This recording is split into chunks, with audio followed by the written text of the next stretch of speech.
Wellington, como não foi gravado nada do início dessa nossa entrevista, que seria o Wellington, não foi gravado o som, só temos gravado a imagem dessa entrevista, que seria o Wellington Mangueira 14. Vamos começar do ponto que nós estávamos, e essa aqui vai ser talvez a única entrevista editada, porque nós vamos tentar depois juntar a história. Estava muito interessante, mas infelizmente não gravou a sua voz. Então você estava falando do ponto de que você estava já em um quartel do Exército, uma dependência do Exército em Salvador, né, já pau quebrado devido às sessões de tortura, quando encontrou um colega de infância e de escola, né? E de escola. Depois a gente tenta contar a história que você relatou, né? De infância e de escola. E que te ofereceu ajuda naquele momento. Ele disse, qualquer coisa é o Elito. Ele disse, o Elito é aqui. Eu digo, rapaz, a vida, né? Aí ele disse, eu não sei o que você aprontou, mas nós fomos colega e amigo, qualquer coisa, eu estou aqui, pode me chamar. Eu não sei se era tenente ou capitão, se ele já era tenente ou capitão. E era do setor de paraquedismo. Eu agradeci, né, com um gesto, mas quando começaram as torturas, eu não o citei, porque eu imaginei, como a gente havia sabido, até porque a direção do velho PCB era formada por muitos militares, e pelo nosso contato anterior com o Major João Teles, por ter lido já Nelson Werneck Sodré, que era um general do Exército e era do PCB, eu comecei a achar que ele podia, quem sabe, se Elito, com aquela formação moral que Dona Nilza deu a ele, que a mãe e o pai, a irmã, que foi nossa contemporânea na universidade, fez parte até de uma chapa nossa, ou uma chapa orientada por a gente, por nós, que éramos do PCB. Quem sabe se ele não está nessa linha democrática? Até porque isso tudo também, você vai passando no Exército, na Marinha, na Aeronáutica, tem muitos democratas. A exceção são esses bandidos que estão aliados com os Estados Unidos e fazendo essa loucura contra todos nós. Essa era a minha visão. Portanto, o nome dele eu não citei hora nenhuma, não o chamei e guardo isso dentro de mim. Não sei se já tive a vontade de dizer isso a ele, porque ele, hoje, é o homem mais importante do ponto de vista militar perante a presidente da República, Dilma Rousseff. Ele é da Casa Militar, ele é o comandante da Casa Militar, né? Consequentemente, hoje ele faz parte de todo esse esquema de garantias para a presidente Dilma Rousseff. Nunca tratei disso em entrevista nenhuma.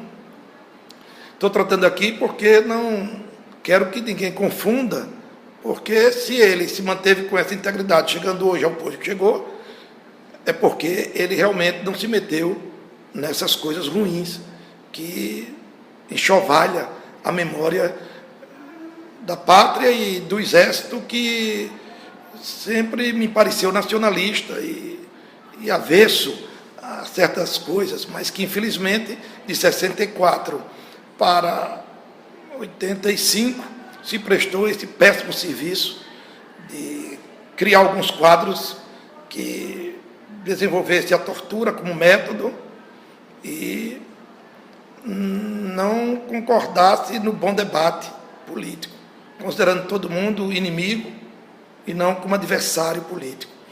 Então eu preservei o nome dele, porque sempre me pareceu uma pessoa honrada. Mas ele teve esse gesto, que eu quero considerar um gesto digno, e eu retribuí, não convidando ele não chamando ele para coisa alguma. Aconteceu, dando um salto na história, que muitos anos depois, eu fui ser secretário de Segurança Pública, e ele, comandante do 28 BC, e ele teve, por razões de estilo, por protocolo, de pedir licença ao secretário de Segurança Pública, que naquela ocasião representava o governador Albano Franco, para começar a parada militar, né? Era de norma, ele cumprimentar e pedir respeitosamente autorização para dar início à solenidade. E conversamos muito, mas eu fiz questão de não tratar desse assunto. Posteriormente, e aí dando um salto no futuro, estive também com o hoje prefeito de Socorro, Fábio Henrique, e ele já estava como chefe da Casa Militar, o Elito, e eu até me dirigi para lá para cumprimentá-lo, mas no meio do caminho achei que alguma coisa dizia que não era bom aquele encontro naquele jeito, que ele, que foi o vencedor naquela época, deveria me dizer qualquer coisa e não eu ir ao encontro dele. Enfim, imaginei que um dia queria que Dona Nilza intermediasse esse encontro. Dona Nilza foi nossa professora comum de primário, numa escola isolada, grupo público escolar Rodrigues Doria. Mas isso nunca aconteceu. Ela continuou admirando ele e me admirando, mas nunca conseguimos esse encontro por ela projetado em alguma fase da vida dela. Bom, de lá, desse quartel, voltei para Maralina. Eles perguntavam sobre os amigos, o que fez, é isso? Eu dizia que eu tinha rompido com todo mundo, tanto que eles podiam constatar até pelo meu diploma. Todo mundo pega o diploma de todos que se formaram comigo, que vai encontrar a data 8 de dezembro, não é? De 1970, e o meu vai encontrar 12. E se pegar meu registro, vai ver que ele foi raspado e colocado 12, não é? Tem uma rasura, 12, porque eu não formei com todo mundo, não participei, senão da festa das saudades, que ainda fui homenageado com um abraço fraterno e tem uma foto linda com o Dr. Osman Buarque, o Dr. Osman, ora fã do Dr. Osman Buarque, é aquele juiz que teve a coragem de julgar o meu mandato de segurança, quando ainda garotão, fui expulso do Ateneu sob a acusação de ser comunista. Mas quem estava nessa foto era eu, Dr. Osman, Abelardo Silva Souza, Benedito Figueiredo, João Augusto Gama da Silva, Hélio da Mota Paixão, um outro professor que tinha sido desembargador e que foi um homem de coragem, em 52, quando tirou um jovem estudante da Capitania dos Portos, que estava sendo torturado, que é, no caso, Ezequiel Monteiro, um grande intelectual sergipano, que, diante de tanta tortura, ficou com problemas psíquicos. Não sei se ele gosta, mas é que não há que gostar, é que ele passou a ter uma espécie de paranoia, como eu tenho, como muitos têm, em função das perseguições e do sofrimento que passamos. Então, me esqueci o nome dele, que era um homem que todo mundo dizia que tinha que preservar muito, porque ele, na hora do H, ele ia... Dr. Valdemar, parece que tem Castro no nome. Pois bem, lá no decorrer desse período, perguntaram como é que eu fui para Moscou. Eu disse que não ia para Moscou. Eu estava me sentindo às vésperas de ser condenado, conforme indicava o processo. Queria ir para Paris. E tentei, por mil formas. Eu não falava francês corretamente. Eu entendi algumas coisas, mas não dava para ir para Paris, porque a Aliança Francesa exigia um bom conhecimento, tinha que ter um atestado da Aliança Francesa. Tentamos outras alternativas, e eis que um cidadão da UNE disse que encontrava uma forma. Nós íamos para Paris, mas de lá ia para Moscou. E quem é esse cidadão da UNE que ele procurou? Bom, ele veio em nome da UNE, quando ainda estava no DTE. Uma vez ele disse que se precisasse, e não teria dificuldade, me deu um ponto, que eu não me recordo bem, tem tanto tempo, foi logo de imediato a minha formatura.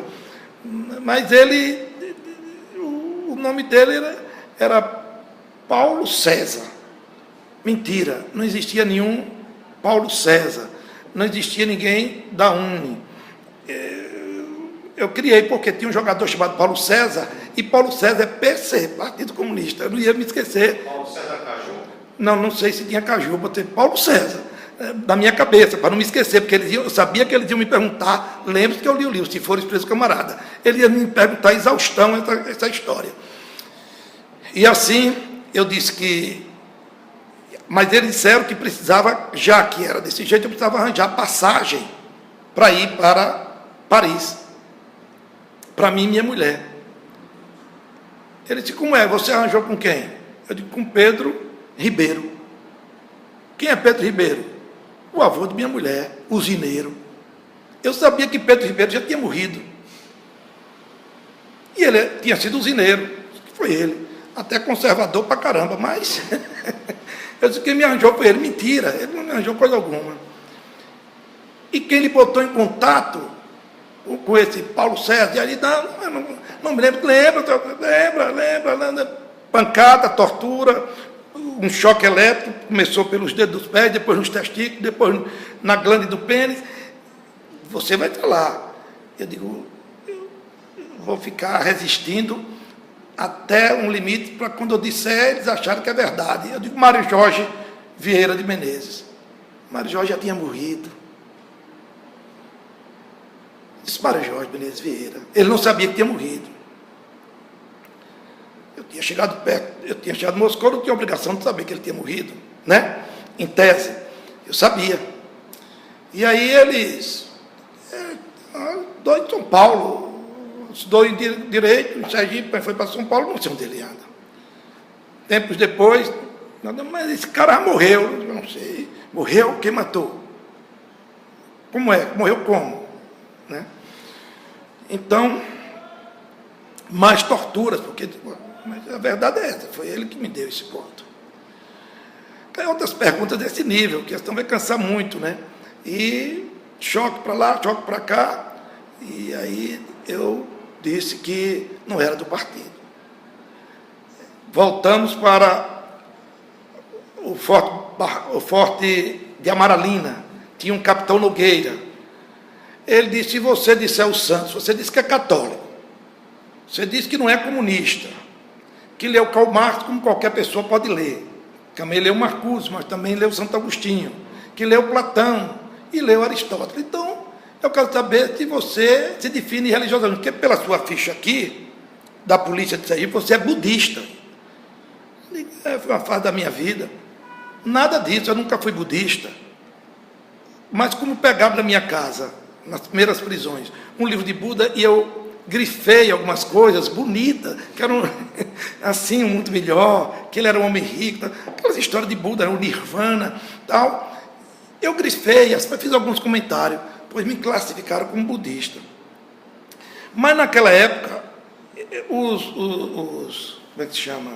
Os sacerdotes dele, do budismo, eles estavam se imolando contra a guerra do Vietnã.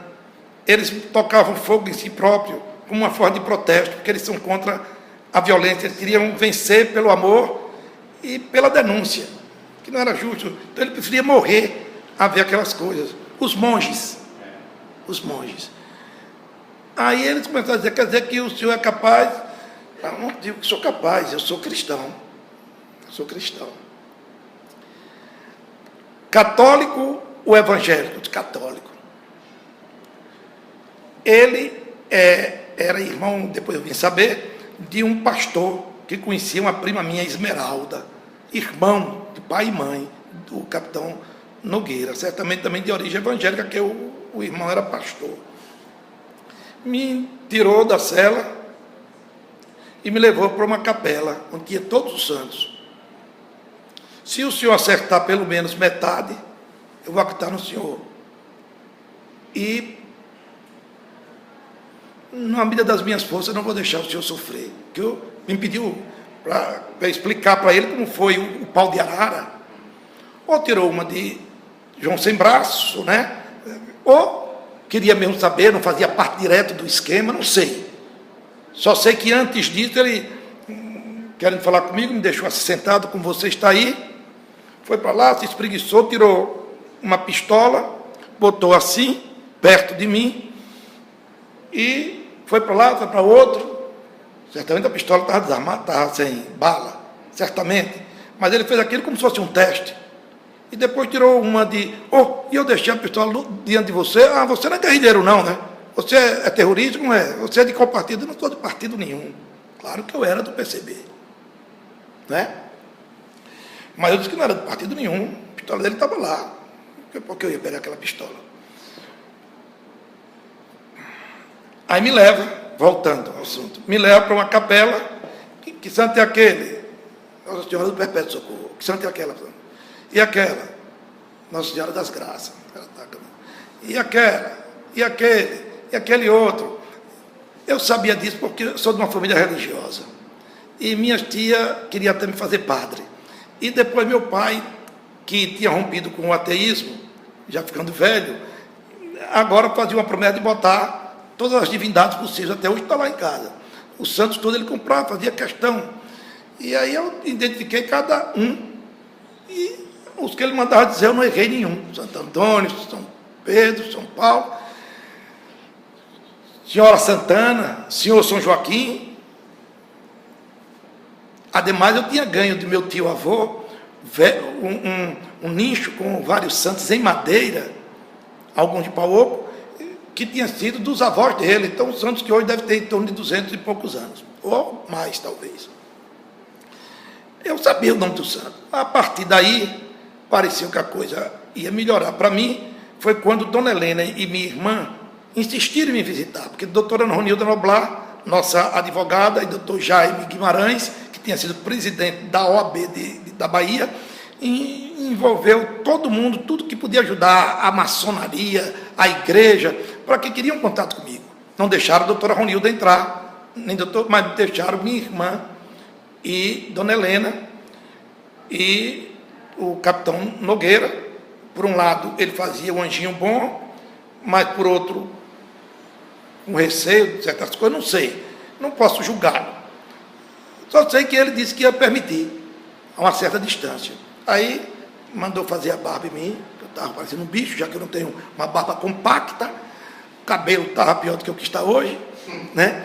E o aspecto doentio. Mandou tomar um banho, mandou um barbeiro fazer a barba, e até hoje eu não gosto de sentir o cheiro da manga espada quando ela está mole, porque aquela mão suja de...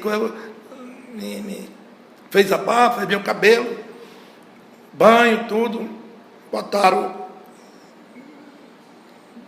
lavolho no meu olho e me postaram numa janela que tinha grades, que dava para um pátio. Então, o capitão Nogueira disse, olha, o senhor vai ficar aí, a uma distância de uns 40 metros, sua sogra vai lhe ver, que você está bem aqui.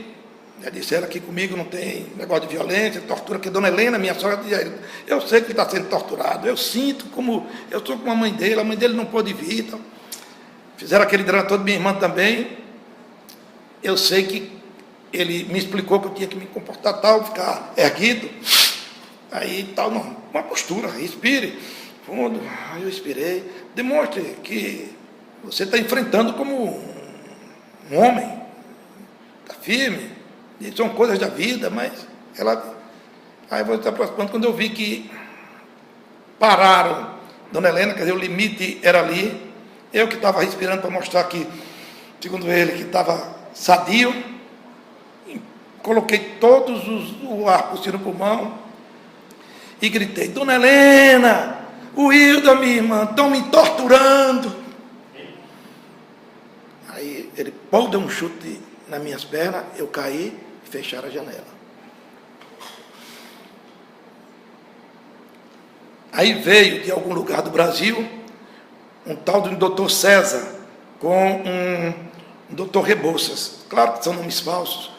Já se sabe o nome, é o Coronel Teixeira, que trabalhou até o governo de Fernando Henrique Cardoso no Ministério da Justiça. Pasme.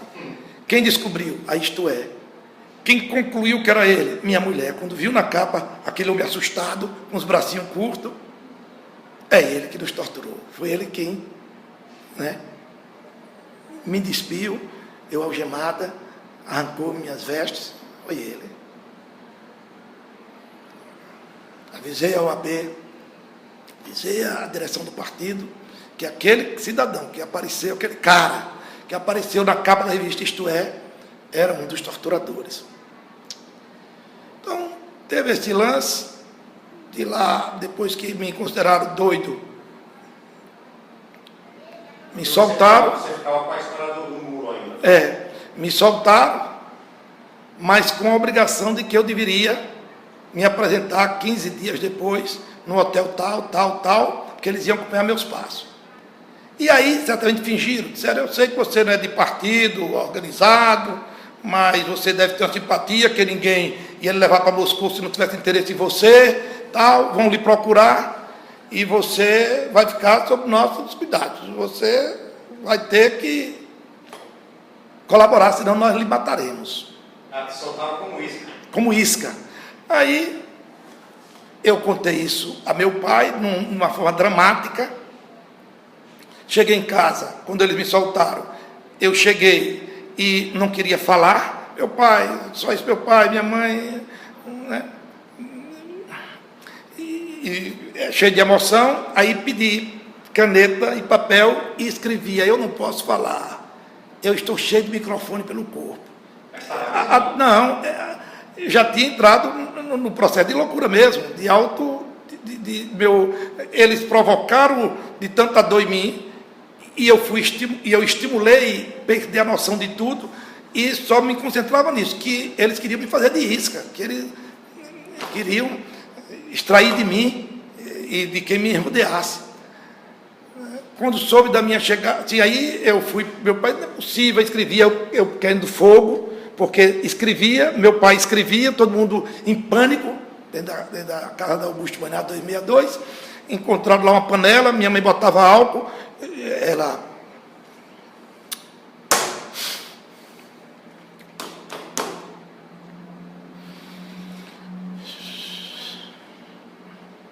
compreendia a minha dor e aceitava fazer o que eu queria. Álcool, papel e queimar. Escrevia. Meu pai não aguentou.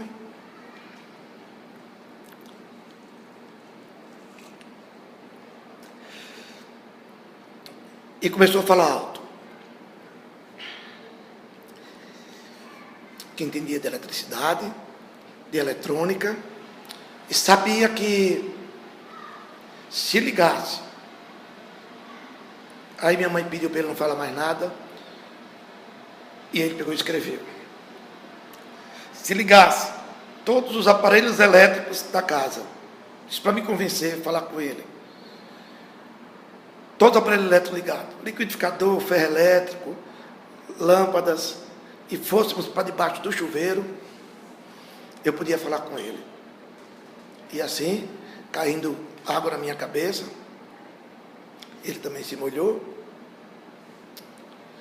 Conversei com ele. Ele encontrou uma forma de, através de uma cunhada minha, Vininha,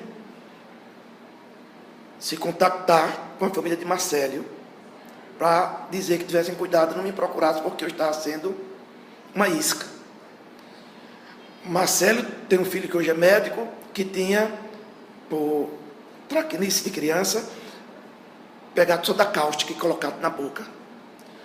E estava precisando de tratamento, ou foi antes disso, aqui a cabeça está confusa. Eu sei que Jó, a esposa de Marcélio, a mãe de Yuri, não é de Yuri, de Pablo, precisava dar ele uns remédios e foi para o médico. E a clínica ficava praticamente da frente lá em casa. Então, Vininha, minha cunhada, foi para a clínica, foi combinando assim, conversando e tal, passou a notícia para Marcélio. Encontrou-se um jeito, transmitiu tudo que era dito, e Marcélio, junto com o Major João Teles, organizaram minha ida até Salvador, para falar com o doutor Arronildo Noblar, de forma clandestina. E aí, envolveu Faustino Menezes, que tinha um táxi, companheiro da velha guarda. Vários companheiros participaram dessa operação. Fui e disse a doutora exatamente o que eles queriam, né? E eu disse que não ia para encontro nenhum com esses bandidos. Não tinha condições, que já tinha dito isso ao médico que me atendeu, porque meu pai me transferiu para outra casa, chegando até a casa da minha tia, de quintal em quintal, e doutor Antônio Garcia, cujo irmão Roberto Garcia era um dos dirigentes do partido, mas estava recuado em função de ser muito visado, mas dizendo a doutor Antônio Garcia, que foi meu médico desde criancinha, está na cara que ele ia ter os cuidados também, pela parte mais antiga do partido, para todo mundo se cuidar, né? Porque eu podia a qualquer momento ser novamente preso e como é que seria? Eu poderia não aguentar, porque eu me fiz de inocente, fiz de idiota. Mas a doutora Ronilda Noblar concordou que eu não devia ir para este encontro e se acertou naquele momento, com a opinião contrária de Antônio Jacinto Filho, que até disse, ele vai para ganhar tempo e depois a gente pensa no que fazer. Mas eu não fui. E ficou acertado que eu não deveria ir. E de lá voltei, já com Marcelo, com uma visão de que eu deveria sair da casa de meus pais, eu e Laurinha, ficar num aparelho até que Laurinha engravidasse, porque foi uma das coisas que ele ameaçaram, que engravidaria Laurinha, e ela ia ter o filho de um torturador, ou de um deles lá. Ia ser constrangedor para mim. Eles tinham ameaçado várias vezes ter relações sexuais com minha mulher, pois que despiram mais de uma vez. Para mim, ameaçar, e eu dizendo que não era comunista, não sabia das coisas. Aí eu sei que levaram, o partido se organizou de tal maneira, e eu fui para a casa de Marenice, a viúva de Mário Jorge. E lá fiquei até Laurinha, não, em Aracaju, voltamos de Salvador clandestinamente, num esquema que Marcelo correu risco de vida, porque ele e todos, meu pai também foi. A doutora Ronilda, que gostava demais de mim, ficou desesperada porque eu tinha dificuldade de concatenar as coisas diante do próprio bloqueio que eu tinha feito para as coisas antigas, mas não para as coisas mais presentes, mas a cabeça não estava muito boa. A ponto meu pai quase que se desespera, meu filho, se concentre no que você vai dizer, a doutora quer. Muito bem. Me recordo que tomei um copo de leite, estava muito nervoso, ela deu um copo de leite. E voltamos e nos escondemos na casa. Voltamos, ainda fui para a casa de meus pais. E Marcelo, com o Major João Teles e Faustino, programaram minha saída para a casa de Marenice, sem dizer a meus pais, a dizer a ninguém. Então, assim, nós pulamos nós saímos da nossa casa, entramos saímos da nossa casa discretamente, todo mundo ali, entramos na casa do doutor Joaquim Ribeiro, que era um empresário, um rico empresário, construiu Confiança, esse time de futebol, a fábrica, tudo, mas era de esquerda, ele era um homem que colaborava até com o PCB. Então, Dona Isaura, a esposa dele que está aí viva, a viúva, eles tiveram coragem, eles queriam tudo, então eu sei que armaram um esquema que Faustino vinha no táxi, me pegava e fazia um pisca-pisca no táxi, e saía de dentro do quintal do doutor Joaquim, cuja lâmpada do poste tinha sido adredemente danificada para ficar escuro aquilo ali, e nós entramos no carro, sem mala, sem nada, porque depois providenciavam. E assim, quando demos umas voltas, até ver que não tinha carro nenhum seguindo, e nos deixaram na casa de Marenice, que entramos na garagem. Por sorte, por coincidência, ou por uma articulação, o irmão de Cássio Barreto, meu grande amigo e meu compadre, que já foi presidente do Cotiguiba, hoje é presidente do Conselho, era de esquerda, faleceu recentemente, Cláudio, ex-atleta do Cotiguiba, somos como uma só família, ele na Duque de Caxias, na Augusto Boiná, era o diretor técnico da Energip, que hoje se chama Energisa, era Energip. E por uma dessas coisas, tudo foi cronometrado, e faltando uns poucos minutos para entrar na casa de Marenice, faltou luz naquela região toda. Depois que veio a redemocratização, imaginou-se que Cláudio fez aquilo porque ele estava no esquema de proteção. Uma vez perguntei a ele, ele sorriu e disse: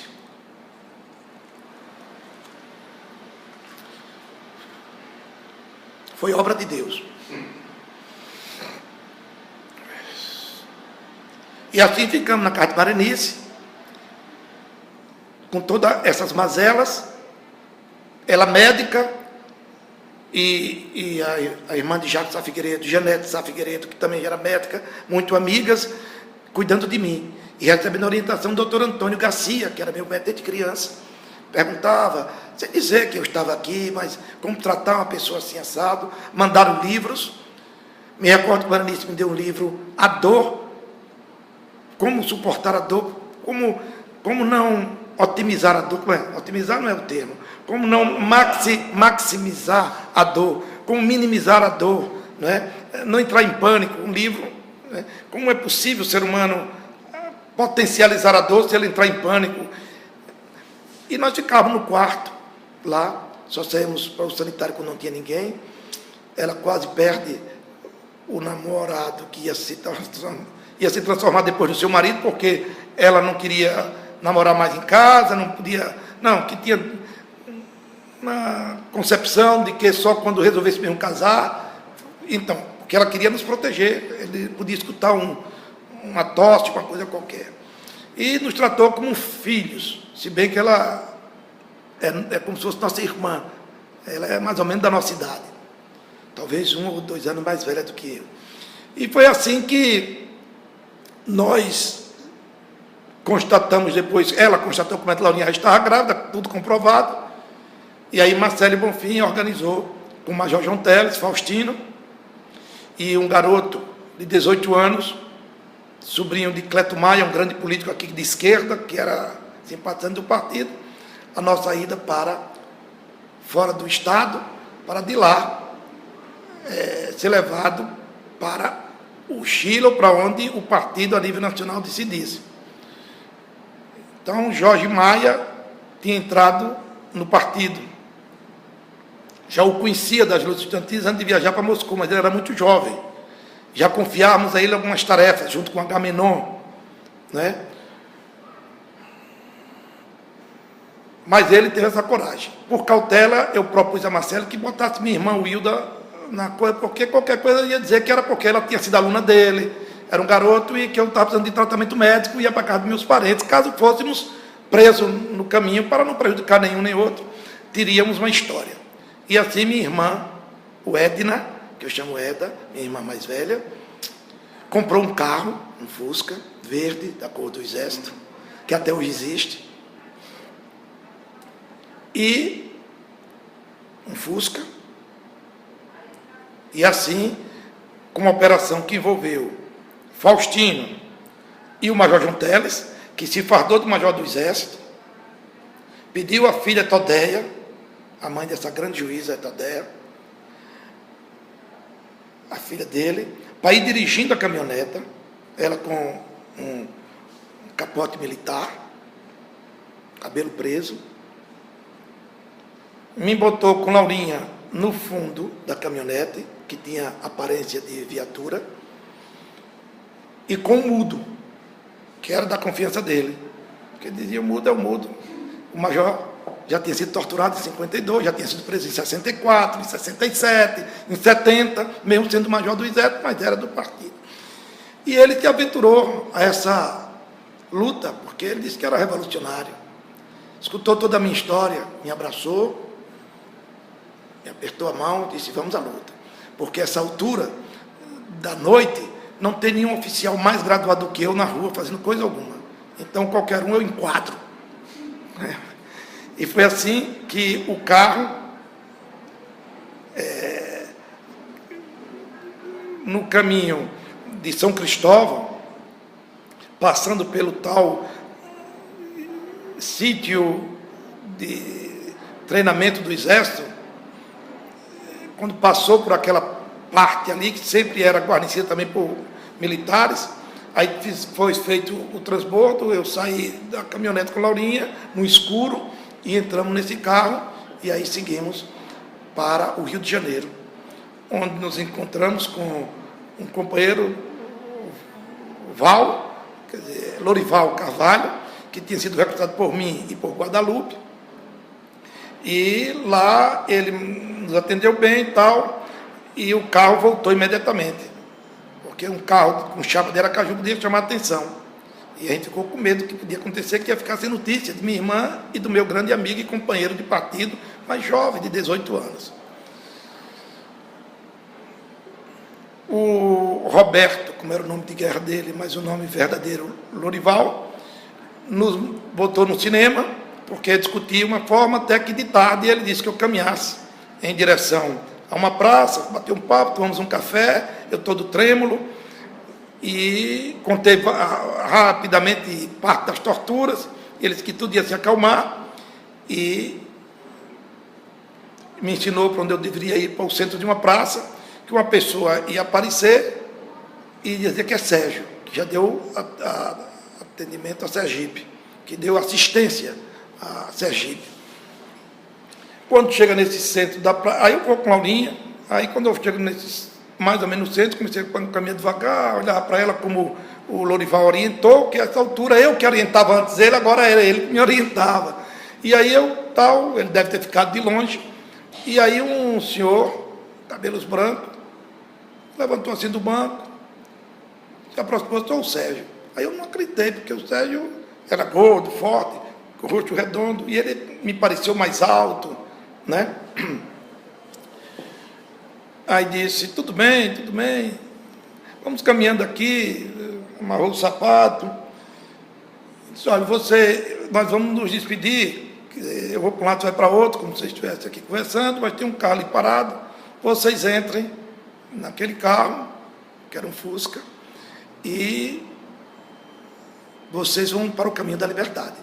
E foi assim que botaram num carro, rodaram com o carro, mandaram que a gente baixasse a cabeça para não saber para onde estava andando, e fomos para uma casa onde passamos um mês, 40 dias, não é?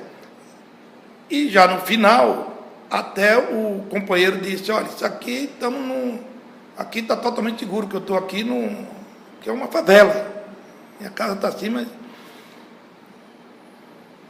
tudo bem. Foi quando, um belo dia, chega uma mensagem que eu tinha que me preparar para ter que tomar 2 decisões ou 3. Ou ir para um escritório de advocacia em São Paulo, de um companheiro,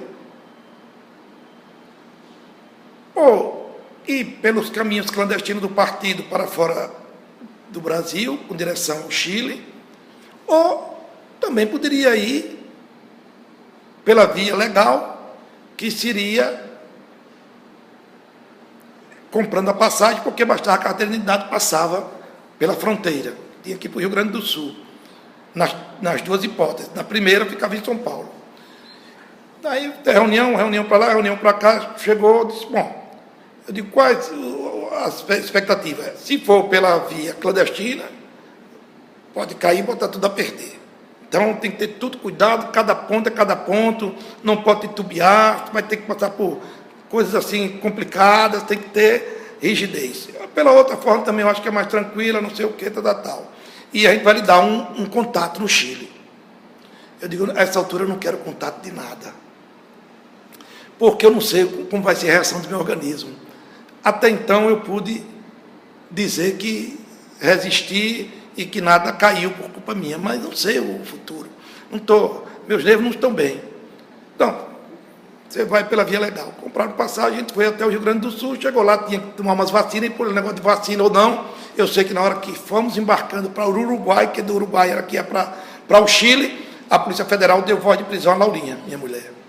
Que ano é isso aí? Isso é 1973. 73. E aí, mas por que ela está presa? Não, porque o nome dela tem 2 nomes, não sei o que, não é 2 nomes, ele foi explicar, o senhor também tem que nos acompanhar. E assim deixaram lá na Polícia Federal, no outro dia nos soltaram, mas dizendo que a gente fosse ficar num hotel perto deles, que não estávamos presos não, porque já tínhamos cumprido nossa pena, que nós já estávamos, estava absolvido pelo Superior Tribunal Militar, mas que eles queriam fazer uma investigação para onde é que a gente queria ir, se era para Cuba, se era para onde é que vocês querem ir. Porque não, fique aí de molho, que não tem problema. Logo me apercebi que eles estavam querendo saber com quem eu podia me contactar. Eu telefonei para a casa do meu pai, né? E não conectava nada. Telefonei para a casa da minha tia, não conectava. Aí eu digo, eles estão querendo que eu me contacte certamente com outras pessoas que não meus familiares, né? E aí não aconteceu nada, não falei com ninguém. No outro dia de manhã, conforme eles tinham dito, eu voltei para a Polícia Federal. Disse, agora o senhor está preso mesmo. O senhor não foi para um encontro que nós marcamos. O senhor é perigoso. O senhor está preso. Aí me levaram para a carceragem. Você e a Laurinha? Eu e Laurinha. Numa antessala pequena assim, do delegado, quando nos conduziram na viatura deles, tinha um cara que tinha tido chegado todo afobado, dizendo que era radialista e tal. Eu achei que podia ser uma armação. Mas aí eu disse, ele disse, o que é que você está fazendo aqui? Eu digo, deve ser um cara aí para sentir alguma coisa. Aí eu fui falar baixinho. Ele disse, não fale baixinho. Eu estou aqui numa situação, se eu falo baixinho, vão pensar que eu tenho algum envolvimento com você. Ou fale alto ou não fale. Eu digo, não, estou aqui preso assim, assado. Eu não quero mais nem saber. O cidadão, porque eu já estou aqui também encrencado. E lá fiquei nessa desgraça, onde me lembrei que minha tia Alvina tinha me dado uma oração, em que dizia, seus inimigos terão olhos e não lhe verão, um salmo. E foi aí que fizeram todo tipo de estripulia. Eu engoli, com medo que dissessem de quem era aquela letra, com medo de comprometer minha tia, engoli aquela oração. E a pergunta para ali, pergunta para lá, e disse que eu não sairia vivo dessa empreitada, porque tinha tentado enganar eles, e ninguém engana o Exército, as Forças Armadas, muito menos a Polícia Federal. E aí o cara me levou lá para cima, do edifício, em Porto Alegre, e disse que muitos já se jogaram dali, e insinuaram várias coisas que podiam acontecer, que o cara que não quer falar, ao invés de ser torturado, não é melhor morrer, começou a insinuar. Eu me lembrei de um companheiro que tinha sido jogado de cima de um edifício, que era noivo de Marilu, como a gente chamava, uma doutora famosa de Alagoas, e que depois foi o cara que se suicidou. Eu digo, o senhor vai querer me matar, vai me jogar? Porque eu não vou me jogar. Não, mas o senhor estava ralando os pulsos, que eu vi. Eu digo, uma hora de fraqueza. Porque eu não. E assim me trouxe de lá, se eu tiver acesso a todos os delegados policiais daquele período, em Porto Alegre, 1973, eu serei capaz de identificar que o nome dele é de origem italiana e era um pouco diferente, e até hoje eu não vi nada semelhante, mas eu acho que eu, pelo menos, teria uma informação. Pronto, de lá, me trouxeram de volta no avião para o Rio de Janeiro, naquela violenta prisão que eu já tinha passado um tempo, aquela famosa de várias torturas, a grande prisão, onde era dominada pela polícia do Exército. São dois nomes, o nome da prisão. Ficou famosa por ser lá, ter sido torturado muita gente, né? E lá eu fiquei, fui muitas vezes torturado. Você é Laurinha?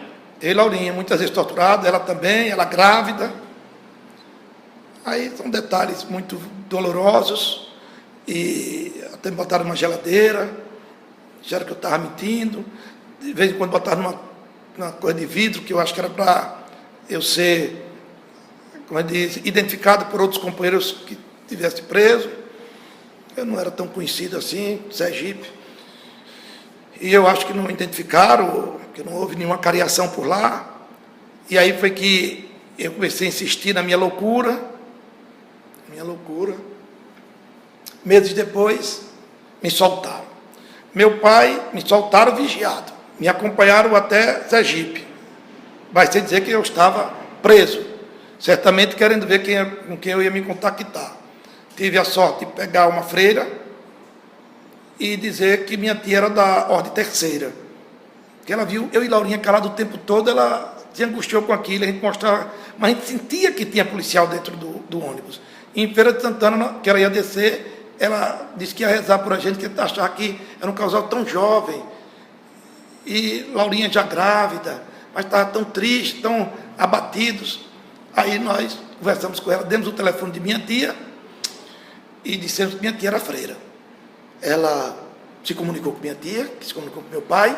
Meu pai e minha família pensavam que eu já estava no Chile, porque um companheiro de nome Timbaúba, que eu nunca conheci, mas teve contato com Chico Varela, em Minas Gerais, e tinha dito tudo saiu certinho, não houve prisão, porque se houvesse havia um escândalo e tal, ele já passou da fronteira, ele está no Chile. Mas eis que teve o golpe de 11 de setembro no Chile. E agora já outra preocupação, ninguém sabia onde eu estava, se está no Chile, pode estar preso ou morto, já era outra preocupação. E eis que quando a freira disse que eu estou voltando a meu pai não teve nervos, se bem que era um homem forte, alto, decidido, e mandou meu cunhado, com os irmãos, me apanhar, Evaldo. E assim, me apanharam no Flecha, aqui perto de Maruim, e quando eu voltei, aconteceu aquilo que eu lhe falei de eu não querer falar nada, que achar que estava cheio de microfone. Foi assim essa prisão. Então, mas aí você...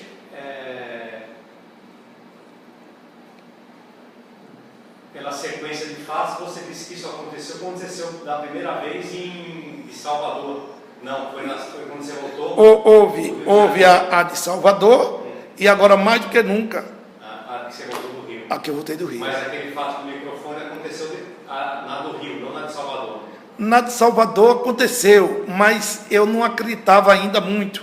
Mas os caras diziam tanta coisa sobre mim, que eu achava que eles tinham conseguido. Eu dizia, meu pai, será que eu estou com... Na primeira vez, aí foi que ele fez aquilo ali, não, me tranquilizou. Mas na segunda eu já estava completamente atordoado e achava que era assim. Tanto que Paulo Barbosa, que escreveu um livro, tempos depois foi me visitar e constatou aquilo que o doutor José Rosa de Oliveira Neto tinha visto. Foi me visitar e ficou apavalhado, ficou nervoso, porque eu não queria falar com ninguém, e ficou com muita dor no coração, porque me achou e se arrasou por dentro, e a partir daí passou a ser uma espécie de padrinho meu, porque também ele tinha sofrido prisões e tortura em 52. E o que você fez depois, nessa segunda vez, quando você chegou em casa? O mesmo ritual, né? O mesmo ritual, só queria falar, se fosse com a doutora Ronilda, se fosse fora de Sergipe, assim mesmo no escritório de advocacia. Mas o que você ficou fazendo? Você ficou morando em casa mesmo? Aí eu fiquei morando na casa de meus pais, doutora Antônio Garcia dando tratamento, Laurinha crescendo a barriga, aumentando, né? E foi aí que a solidariedade se dava de forma muito periférica, para não comprometer ninguém. Tanto que minha querida professora Maria da Glória Monteiro, né, que tinha jogo aberto com ela, porque ela escreveu até algumas coisas sobre Em Defesa da Amazônia, e a gente fez publicar no jornal Voz Operária, sem ninguém saber que era ela, e sem ninguém saber que era uma sergipana. Ela que foi visitar, eu pedi por tudo para ela não me visitar mais, porque corria risco. Luiz Adelmo, que eu quero que você conheça, pode ser o diretor do Restaurante Sinopos, Luiz Adelmo, que tinha estado comigo antes de todas essas torturas, né? E que tranquilamente vivia em Aracaju agora, ele fez parte dessa história porque ele cuidou de mim, de Laurinha, com Augusto Banhar, Tinho, eles cuidaram de mim no aparelho improvisado. E ele viu logo que eu não tinha arrefecido meu ânimo, porque o nome dele não apareceu em lugar nenhum. Ele não foi chamado por Exército, nem Marinha, nem Aeronáutica, nem Polícia Federal. Então ele tinha aquela admiração por mim. Então eu ainda nessa angústia, dessa paranoia e desse sofrimento psíquico, ele passando pela frente da minha casa, ele quis ir falar comigo, mas tinha sido advertido por Marcelo que eu não queria, porque podia ser uma isca. Aí ele passou, eu não tinha visto que ele estava passando, fui caminhando em direção à esquina com meu pai, Aí ele veio, eu baixei a cabeça. Aí ele disse, já sei que estou diante de um revolucionário. Ele, na cabeça dele, né? A estima para o Wellington aumentou agora. Luiz Adelmo disse, aumentou mais ainda agora, porque vi o comportamento dele para comigo, mas isso me doeu o coração. Depois ele me disse, por não poder abraçá-lo. Então, foram momentos dramáticos que Rosalvo Alexandre entra como um anjo da guarda, que também ansioso por me dar guarida, sempre procurar saber por mim, e eis que quando veio 76 e eu fui novamente preso, não é? A Operação Cajueiro, meus companheiros disseram que eu não estava participando, mesmo torturado dizia, mas o Hélio não está participando, e não estava mesmo, por questões de segurança. Qualquer coisa era feito assim, um contato de Marcelo, através de Maria José, minha cunhada, de Dona Helena, minha sogra, ou de meu pai, que ele mandava por tabela.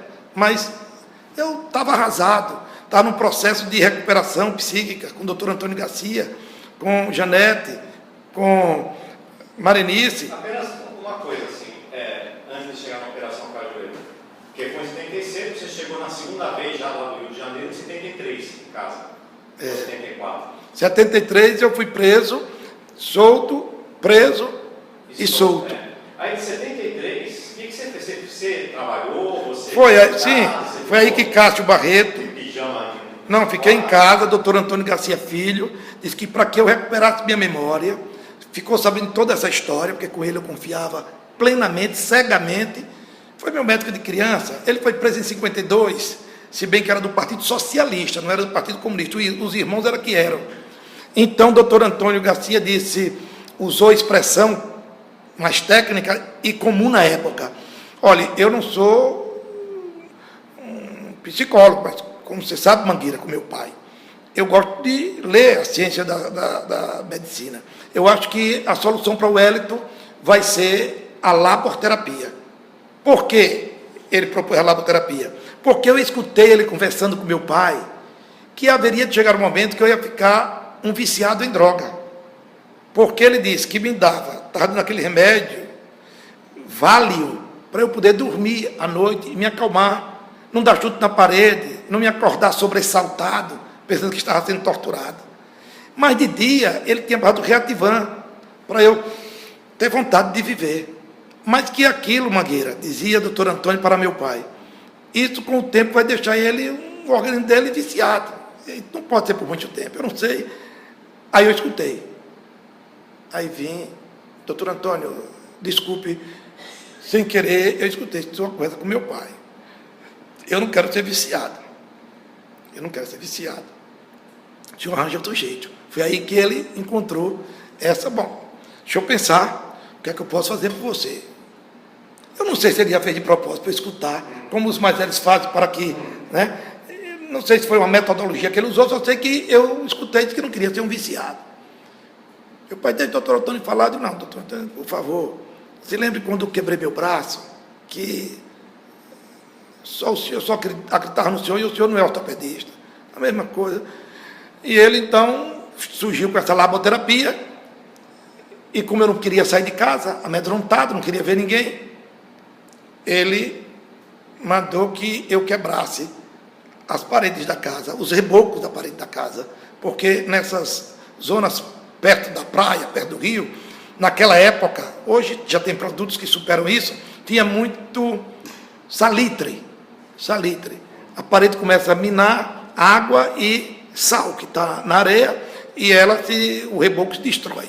Então ele notou que lá em casa tinha muitos focos de coisa, então mandou que meu pai me ensinasse a passar uma régua, e dali para baixo eu quebrar aquilo ali, que eu tinha que cansar o físico.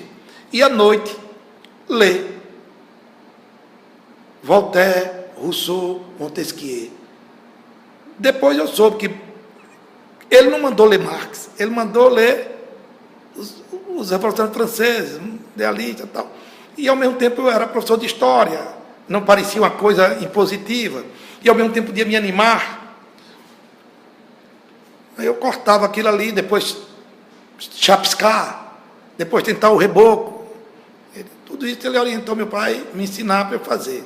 É nesse negócio que Cássio Barreto, sabendo da minha dor, Cássio sempre foi estourado, estorvado assim, na demonstração das amizades, porque quando ele gosta, gosta mesmo. Então, Cássio Barreto pergunta a meu pai se não estava na hora de eu ir trabalhar no Cotiguiba, já que eu amava tanto Cotiguiba desde menino. Meu pai foi campeão. Isso? 73. No mesmo ano. Já no final de 73. Finalzinho de 73. Laurinha já estava perto de dar a luz. A Iraci, minha filha, que hoje é juíza. E aí eu tive medo de ir para o Cotiguiba. Aí meu pai disse que me levava.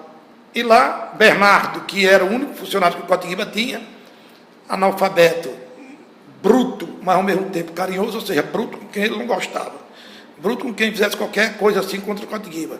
Mas um homem forte, baixinho, mas que tinha um sentimento de amor ao próximo muito grande. E é isso que Bernardo disse: não, seu Mangueira, daqui ninguém arranca ele não. Para arrancar ele, me mata.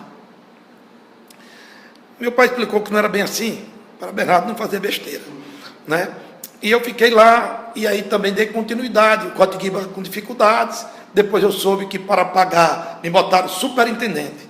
Aí o Conselho Deliberativo do Cotiguiba reuniu, modificou o estatuto, com Fred Vieira da Energip, Cássio Barreto, Dr. Zé Rosa, Artemísio Cardoso, que também tinha sido preso no passado, tinha cumprido pena, mas era do Conselho do Cotiguiba, Newton, que foi quase reitor, o economista Newton Pedro, da Universidade Federal de Sergipe, que também tinha sido preso como sargento do Exército, Newton Pedro, reformularam o estatuto, criaram a figura do superintendente, estabeleceram que ele poderia ser remunerado, porque quem é diretor do Cotiguiba não ganha nada, mas criaram a figura do diretor superintendente.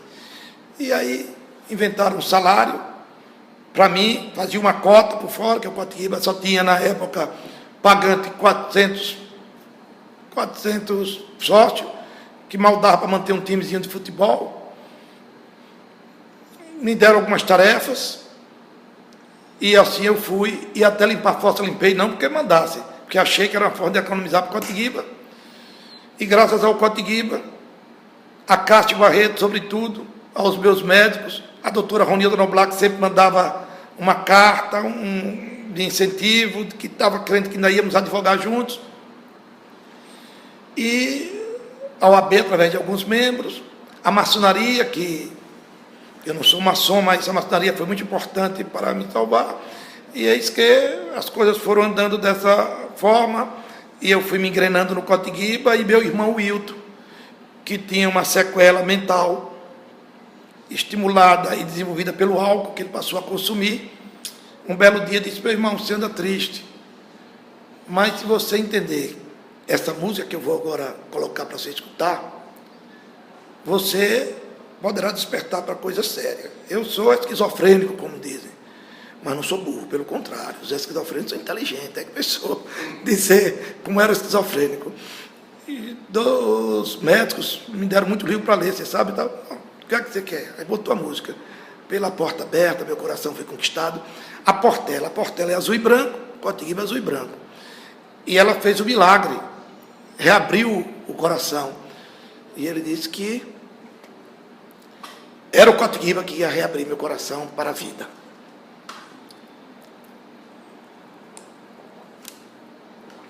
Comecei a me empolgar, trabalhar no Cotiguiba.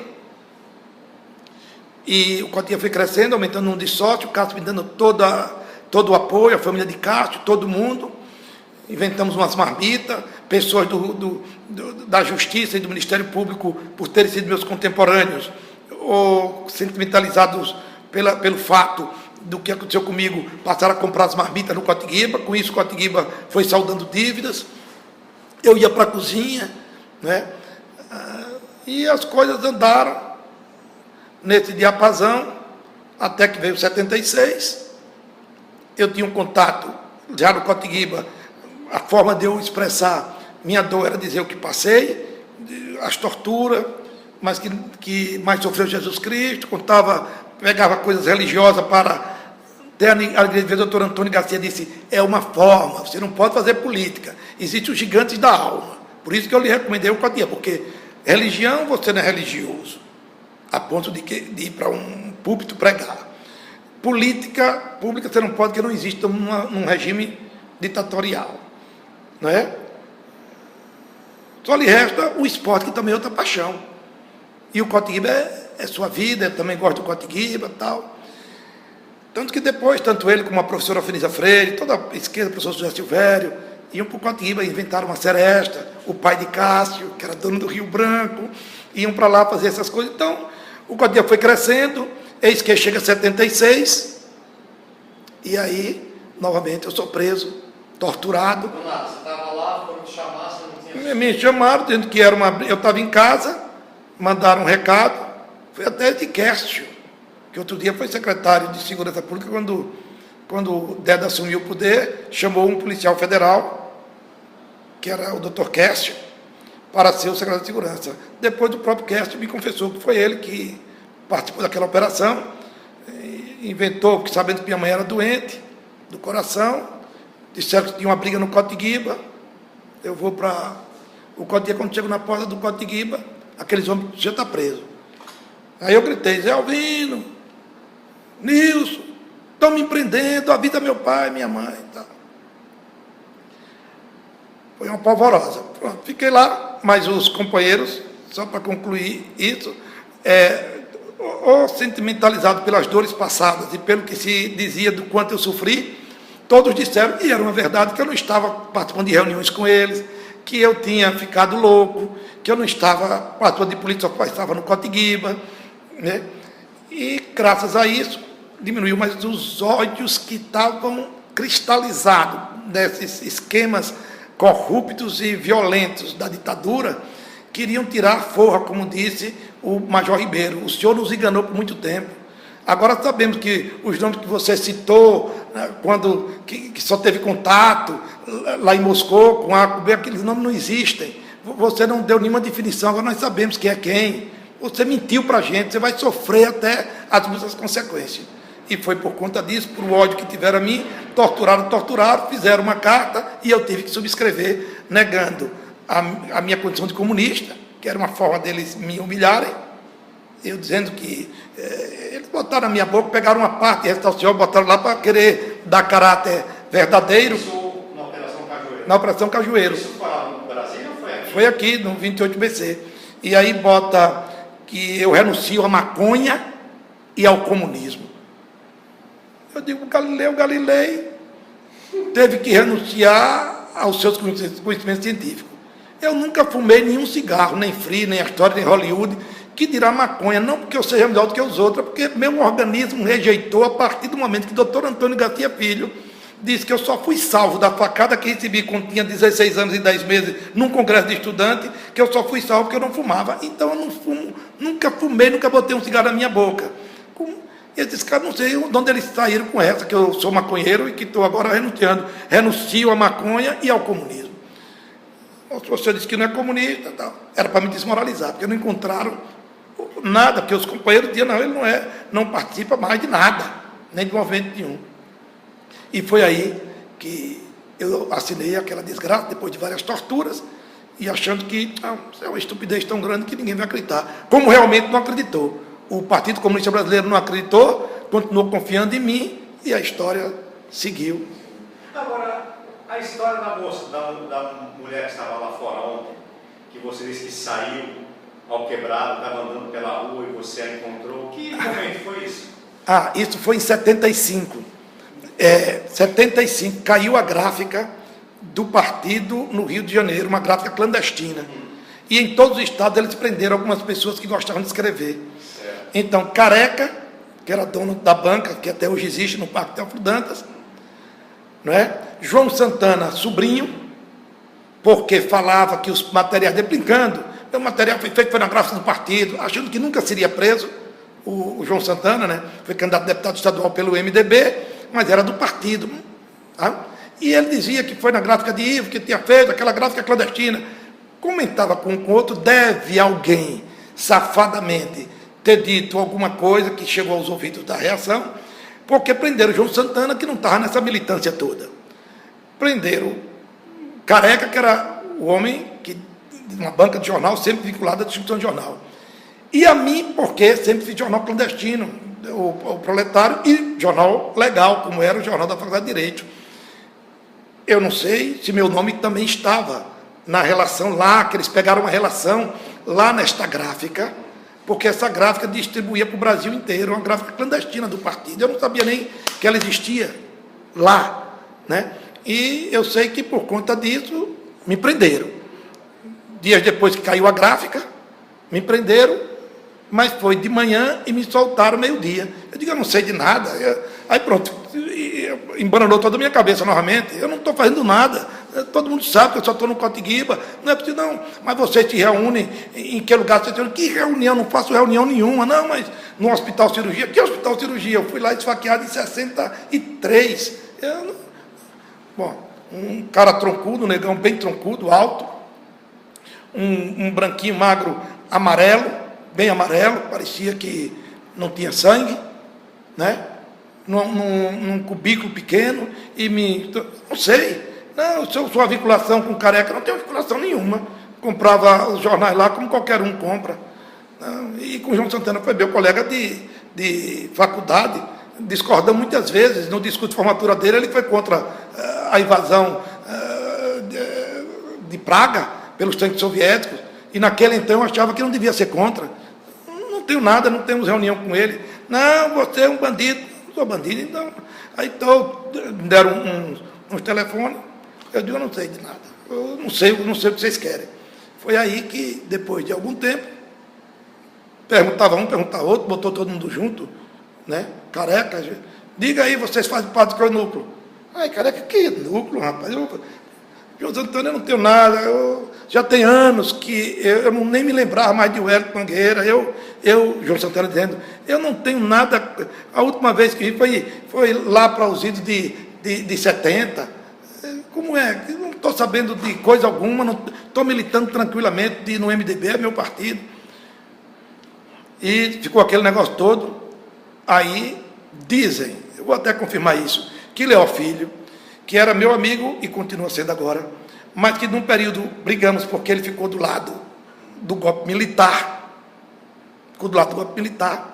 ou por dor de consciência, ou porque ficou ao quebrado também pelo sofrimento que eu passei, porque ele frequentava o Cotiguiba e soube das torturas que eu passei, e como era homem influente no governo Lorival Batista, totalmente influente, com muito prestígio e força, e respeitado por esses setores repressores, de repressão, porque ele não ficou em 64 com os que lutavam contra a ditadura, ele ficou do lado de Maria Augusta Lobão, que era a diretora da escola que nos expulsou. Então, Leó, que agora, depois das minhas torturas de 73, estava todo assim, sentimentalizado, conversava muito com meu pai, queria fazer as pazes comigo e tal.